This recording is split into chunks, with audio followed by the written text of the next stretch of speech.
Hey guys, welcome to my channel. Lakbeadi Bajo here. Welcome to Lakbe's Lifestyle. Guys, I know it's been forever. I know that, and I apologize. I don't have any excuse per se, but I want to start making more videos now. Like, I'm actually serious this time around. And I spoke to a couple of people who kind of encouraged me, to go for it and, make more content for YouTube. And what I'm trying to do right now is because I have people who like, I have viewers obviously who like to be on Instagram more, people who obviously will want to be on YouTube, people like you, and also people who like to read. So I'm trying to create content for different types of audiences. So that's why I'm trying to get on into YouTube more. So hopefully you guys can encourage me by subscribing to my channel and also liking the bell notification, or what's it called, hit the bell notification, yeah, so you know when new videos come out. I really appreciate that, and that'll be a way of encouraging me to create more content. Yesterday was my birthday, 8th of March, and I'm thankful for life. I didn't do anything, to be honest, like anything big. I'm just in that kind of thankful mode, like I'm just grateful to God for life, for good health. It's more like a family kind of celebration. We went to church, I bought a cake, we had the cake in church, and I came home and I got my gifts from my lovely men, my husband IBK, and my son Moya, sorry, and we made jollof rice obviously and dodo. I try not to eat fried plantain these days, excuse me, because we're trying to be on that healthy lifestyle. But yesterday we had dodo with jollof rice because it hits the spot. That fried dodo that has all the oil inside, it hits the spot. So yeah, and of course with chicken obviously, so it was nice, good family time. And I'm still in that thankful mood. What this video is about, is just how to motivate yourself as an individual, because as much as sometimes you might feel like, oh, I'm the one going through all these issues in life, things like that, everyone is going through stuff at some point in time. That's just life, really. That's just life. That's literally what I can say. But sometimes you need to encourage yourself or find someone to encourage you. That's why it's good to have people around. If you got friends, if you got family, people to always encourage. It's good to encourage each other, especially in a society like this where it's really fast paced, like everyone's working or doing one thing or the other, and sometimes they tend to forget about their friends or family, obviously not because they want to, but just because it's just the way the society is. So really it's good to encourage ourselves sometimes. If you are married, don't try to always do all the work all by yourself. I think I've probably said this before, or you've probably heard it like a million times, but let's remind ourselves, don't try to do all the work by yourself, most especially if you've got kids. Don't try to do all the work, then bathe them, cook for them, clean the house. Like, you burn out. I'm burnt out. You will be bathing the kids. Maybe your spouse can put the kids to bed or something. Like, it's really, really important. And I'm emphasizing this because I know how it could be if it's just you. Like, there was a time last year in November, then IBK went to Nigeria. That's my husband. He went to Nigeria for literally a week, in fact less than a week, to be honest. And those couple of days where I was not even at home, I was actually at my sister-in-law's place to make things a bit easier, right? But they were really tough, like, obviously I was able to cope, but it just made me realize that what single parents do is really a lot. Like, if you're a single parent, it's a lot having to take care of kids. Like, you don't have any break per se, as if you're a couple and your partner helps you, you can have a break sometimes. Like, you can say, oh, I want to go for a pamper session with my friends, or I want to go do my nails. Like, but if you're a single parent, except you have another kind of support system around you, you're literally all by yourself, and that's a lot. I came to that realization. I'm like, wow, thumbs up to single parents. So it was an eye-opener for me, obviously, then. And number two, try to be, obviously all the chores cannot be done, no matter how much you try to be or no, let me say, no matter how uptight one might try to be, you can't do all the chores on your own, or you can't finish all the chores in your home. No matter how tiny your house is, let's even come to that, because you might think, oh, I live in a 2-bedroom apartment, I can handle this. No, it's not usually that way. So if you have it at the back of your mind, and I was that way, but I don't know, that's just how I am. I'm not an OCD person, to be honest, but I'm OCD in some aspects. Like, I don't like seeing things undone, especially if I'm the one who undid those things. I would like to just get them over with, tick off my chores kind of thing, because I mentally in my head, I have, a list of things I want to do every day, and I always want to, mentally take them. But it's not usually, like, it won't always happen that way. That's just a fact. Your laundry won't always be folded in time. You won't probably have time to vacuum your bedroom. The meal prep wouldn't always go as planned every Sunday. This is the reality of life. So have that at the back of my mind. Okay, it's okay if you don't get those chores done. Try to get the chores done. But if you weren't able to get them all done, ticked off, my next point. It's fine. Just to make life easy for every one of us, there are some things that will help in being more efficient. I have my list here, so that's why I keep looking down if you're wondering, because I'm still kind of new to YouTube, so I don't have everything all stuck in my head. But anyway, number one, have a budget for your home, for your family. Even if you're single, always try to have a budget. I have a budget. I have a monthly budget. Like, okay, this is how much we're spending on food. This is how much we're spending on whatever. Like, it's mostly food. I know, as a family, food is number one. So I have a budget. And I don't stick to it strictly, to be honest, if I'm being honest, because, and I will tell you why in a couple of seconds. But the fact that that is there always brings me back. Just like I talked about it at the beginning of this year, why it's important for you to have a vision board. You might have a vision board and not have all the tasks accomplished, by the end of the year. But the fact that you actually had that vision somewhere where you can see, it keeps reminding you that, okay, these are the things, these are your goals, these are your aspirations. It keeps reminding you, you keep resonating with those goals, those ambitions, plans, and you keep working towards it. Even if it's going to take you 5, 10, 15 years, you keep working on those goals, as long as you can visually see those goals. So it's the same thing with the budget. If you have the budget there, even though you don't stick to it 100%, as time goes by, as you keep working with the budget, you realize that your expenses or your needs will shrink within that particular budget. So I think it's really, really important, especially for starting. It's not easy. And the reason why we're still working on it is because I became, my husband, is the kind of person that will go into a superstore, Zers, ours is Zers.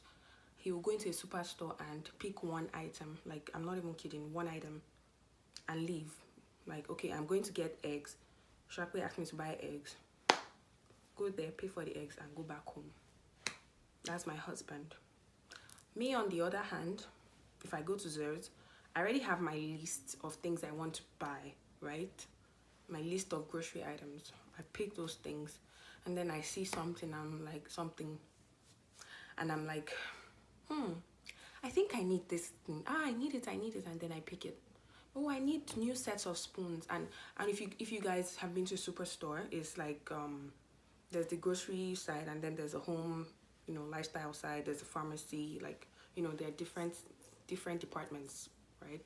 So if you leave the food section, you can always go to the lifestyle side or the pharmacy side or the baby side, like, and buy the whole store. But you get my point. Like, I'm not a lavish spender. I'm not, actually, because, to be honest, I really have very few things I'm interested in. Like, I'm not big on clothes, Obviously, I like to look good in general. Who doesn't like to look good? But I'm not the kind of person that spends that much money on clothing. That's just, I will probably spend more money on maybe bags and shoes. But even at that, like, it's not, like, I'm not crazy. Like, I'm not a crazy spender in that aspect. But I'm the kind of person that will go to a store and will spend more than I budgeted. That's just, like, I've actually tried. Sometimes I'm able to control myself because I'm like, no, Shako, you're not doing this today. But so that's just me. So I've accepted that that's me. But I try to, spend within my budget still, because it's detrimental. Let's just face facts. It is detrimental if you're buying things, then you end up becoming a hoarder because you're actually buying things you don't really need. That's just a fact. I will show you guys something. Hold on. Let me have a what's it called? I can't remember what it's called, but I'm not able to see myself, so I hope you guys can see. This is what I bought recently. You can see that it's still new. I've thrown the packaging away, but I haven't used it yet. I haven't used it yet. And the day I bought this thing, I'd never seen it before. So it's not like I went down and I was like, oh, this was on my list of things, tools to buy. I call it a tool, yeah, I guess. You know, but I bought it. And do you guys know what it is? I don't even know the actual name because I've thrown the packaging away. Let me see if it's still here. Yeah, I don't see the... But anyway, it's called a Cauliflower Chopper. Yeah. I haven't used it yet. I haven't bought it. I'll say it's been about a month that we bought this. I bought it.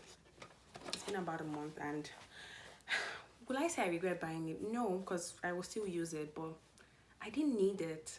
To be honest, I didn't need it. And I've been eating cauliflower before now, and I normally chop my cauliflower with my knife. But the reason why I justified, or let me, what's the word? The reason why I convinced myself to purchase this is so that I won't be wasting time in the kitchen chopping up cauliflower, and it would prompt me to want to eat cauliflower more. Yeah, because my excuse was the cauliflower I've been eating recently is, you know, the frozen ones, the ones that come in those frozen bags. So I just literally just pour them out, but I don't really like the taste. I don't know. That's just me anyway. Well, I prefer eating it fresh. So my excuse was, you know, if I have this, you literally just put, obviously you chop the florets, put it in there, and yeah, and you do this. So you keep turning it, and then it just chops it up for you, and then you can put in your salad or, you know, whatever, whichever way you want to eat it. But I didn't really need it, to be honest, but I still bought it. So let's just put it down. And it wasn't expensive. Yeah, I think that was another reason why I bought it. It was $15, you know. So I was like, oh yeah, I love this, I'm gonna buy this, blah blah blah, and I bought it, but I haven't used it yet. So you get my point. It's very it works. Meal prepping, I'm talking about meal prepping here. It works. I know some people like eating their food fresh, so but you can still make meal prep like every week, you know. Try to make the soups in bulk, whatever you're eating, if it's a stew or if it's soup, whatever.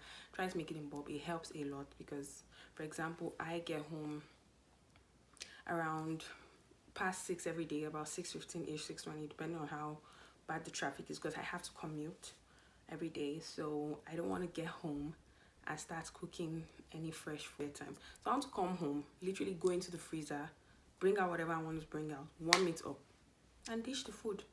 So the thing, yeah, obviously there's some food I wouldn't meal prep. Like I'm not gonna meal prep pasta, because even I wouldn't eat it, right? I wouldn't.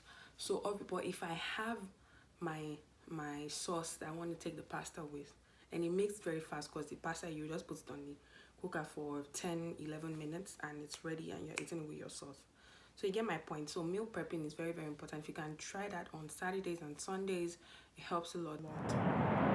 Please help your wives. Like, I know that Ibukun does not like cooking, so obviously I don't even bother myself. We already know he doesn't like cooking, so I don't go like, oh babe, why don't you cook? No, he of course there are some things he knows how to cook, but in general he's not big on, you know, chef like kind of. That's just him. Initially I would get offended. Oh, why don't you make, you know, breakfast for me, or why don't you cook it? But that now that I know that this is how my husband is, and you're married to this person, right? You're married to this person already. You already understand that this is how this person is. Just accept your fate and move on with your life. There are some other things he will do that I don't have to stress myself doing. Like, he will wash the bathrooms. I don't bother washing the bathrooms because I know you wash the bathrooms. And it works out. The last point is, which is kind of also related to budgeting, because if you are able to redistribute some of your spending, like maybe if you're the kind of family that will eat out, for example, 3 times a week, you could probably cut it down to once a week and take that money and put it into something else that could help you help you reduce some of the chores, you know, that you're frustrated about. Let me put it that way. For example, and this is what we recently started practicing, and I think it's been sustainable so far. We moved because we moved to this current house about 6 months ago, and when I moved, because the entire house is rugged, so there's carpet everywhere. So I told myself, I am not big on vacuuming every day, and because I do this, and I'm not at home, like we go out, we go to work every day, right? So even if if I was at home, at least I'll be vacuuming. So what did I do? I removed money from, put it into a cleaning budget. So we have a cleaning company that comes to clean for us once a month for now, because we can only afford once a month. But it's for me, that was a bet, like it was a decision I just had to go with, and I don't regret that decision, to be honest, because they are able to like vacuum the floor very well, consistent. I still get to vacuum my home, obviously, because it's just once a month they come, but that in-depth cleaning they do really helps, because we had to cut down on a couple of things. And okay, so I've rambled for so long. I hope if you actually watch this video to the end, thank you, like really thank you. But this is still new to me, so I'm still trying to gather my thoughts together, and obviously as I keep making more of these videos, hopefully I become better at it. So if you like this video, please like it, like the video, of course subscribe, and also hit the bell notification so that you will get alerts when the new video comes out. Thank you so much for watching my video, and if you have any thoughts about what I said, please leave a comment below. Also let me know what type of content you want to see on here. Okay, thank you once again for watching my video. Take care.